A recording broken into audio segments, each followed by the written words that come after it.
an old saying, Dean, that when money's tight, you've got to think. And so basically, as far as fertiliser is concerned, you do have to. You do, Rob. You've got to take a step back when things get tight and look at where you're spending your money and where you can get your efficiencies from.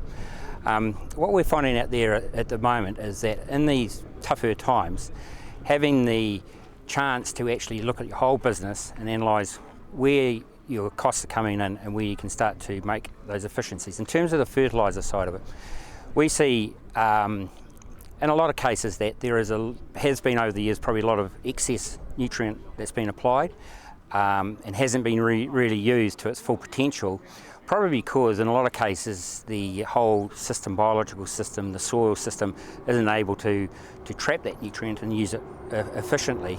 So by just taking a step, looking at the bigger picture and saying, well, what can we do to improve on our soils and our soil biology and get the pasture working more efficiently, you can start to throttle back on some of those nutrient inputs you've been putting in. People do overlook the soil, even though we know that that's what the plants feed off.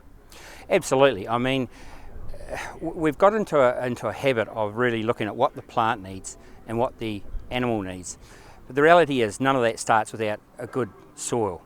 And within that soil there is a whole ecosystem of microbes and worms and a lot of things that we can't see and what we don't believe is there.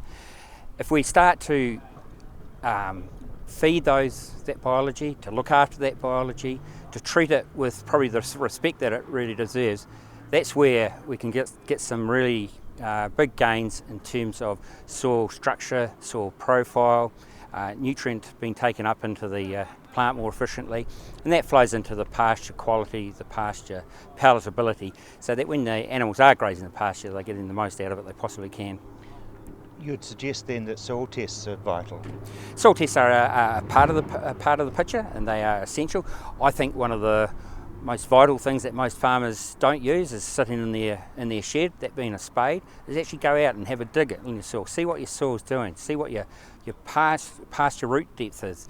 Just make sure that you feel comfortable with the whole ecosystem and the biology and the rooting depth and those things that really are going to drive the efficiency of the nutrients that you're putting on.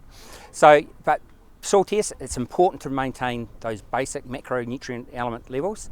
Essential to have the juice there when the motor starts running, but you've really got to get the motor running. So how do people learn to do that? By just really getting their hands dirty, getting in touch with preferably a rep from Mainland Minerals who can come out with a spade. We always have a spade in the back of our car, who can walk through a farm with you and just say, let's have a look at the bigger picture. Let's not just look at the numbers, but look at the whole system, what's going on.